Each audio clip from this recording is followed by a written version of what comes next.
Des moments avec Dieu avaient un temps de réflexion pour chaque jour. 19 novembre. Les femmes au chevet des tombes. Écoutons le verset suivant. Les femmes qui étaient venues de la Galilée avec Jésus accompagnèrent Joseph, virent le sépulcre et la manière dont le corps de Jésus y fut déposé, et, scène étant retournée, elles préparèrent des aromates et des parfums. Puis elles se reposèrent le jour du sabbat, selon la loi. Luc 23, 55 et 56. Ce jour-là, alors que les forces des hommes étaient épuisées, ce sont eux qui ont tenu bon. Les disciples avaient fui dont ils peuvent regarder les scènes de la croix avec effroi.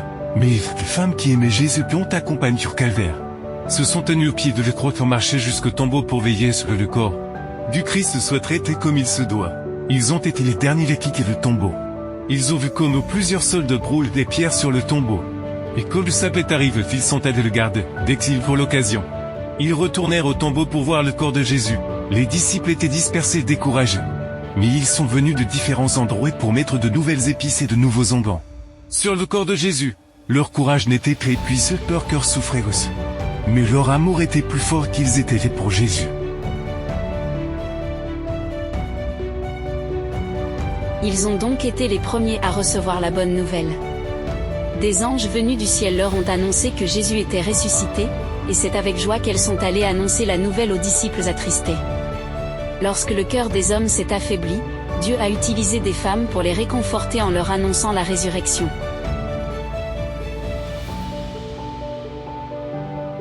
Marie-Madeleine et Josette, Marie, mère de Jacques et d'autres femmes, étaient présentes lorsque l'heure est devenue critique. Elles n'ont pas été intimidées par les chefs de Jérusalem qui haïssaient leur maître. Au moment où elles en avaient le plus besoin, elles ont brillé par leur amour pour Jésus. Aujourd'hui, c'est votre tour. L'Église, le christianisme et les religions traversent une période critique, le vrai fausse période. Mondanité détruit la préparation de enfants de Dieu pour les secondes venues du Christ. Nous avons tellement besoin de ces femmes dévouées au service, que lorsque les ministres s'engagent dans la confusion théologique, elles puissent être utilisées par Dieu pour accomplir ses desseins.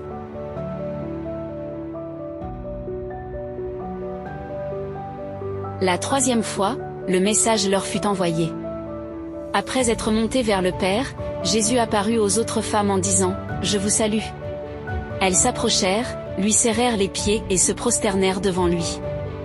Alors Jésus leur dit « N'ayez pas peur, allez dire à mes frères qu'ils aillent en Galilée, et là ils me verront. » Dieu peut accueillir toutes les femmes qui se mettent à son service, qu'elles soient mères, épouses ou sœurs.